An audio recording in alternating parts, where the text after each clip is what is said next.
First and foremost, before we get into what leverage is, there's different forms of leverage. There's 5 categories of leverage. There's capital, people, relationships, information, and time. With capital, it's first of all having a healthy amount, having it being managed and making money while you sleep, having the abundance of capital, and with capital, and the only way you get this leverage is by as an operator. We forget a lot of things that we hear in entrepreneurship. We don't hear much about accounting and finance and managing your money. I think it's probably number one in some respects. Capital, especially as you start growing there, the banks want to work with you more. Vendors will ship you on credit. It opens up a lot more opportunity for you, but it also allows you to take different chances that some companies can't take.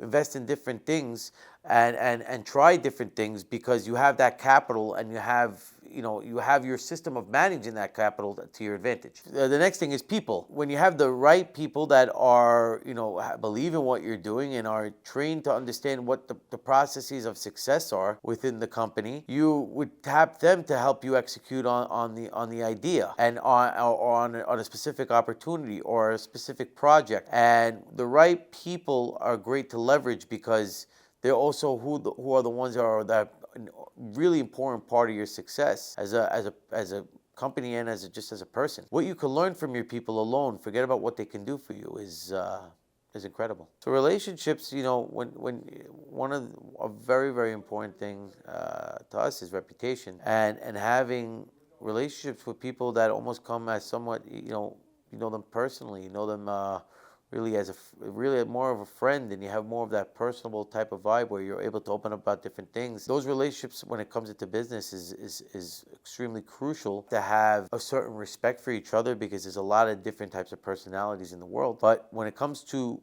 relationships, especially with the bank, or whether it's a specific network or a specific person, whoever it is, if you have a relationship with somebody who has a certain power in a specific area, that one phone call they can make for you could be really the game changer. Information is really key. So in anything that you're doing, understanding what's going on in the industry and seeing what will get you ahead, because you always want to be ahead. So you need to know what's going on out there, listening to your customers, listening to your suppliers, seeing what your competitors are doing, and really also staying up to date with the world, and how it could potentially affect your business. I believe in information, studying the daily information, understanding what's going on around me in my industry and my world is super important. We all have the same 24 hours. I don't care where you live in the world. I don't care how busy you are. We all have the same 24 hours. If you have the right systems and processes in place, right, which helps you maximize your time. Things that take typically 8 hours can take you 1 hour if you're efficient enough and have the right systems and processes in place.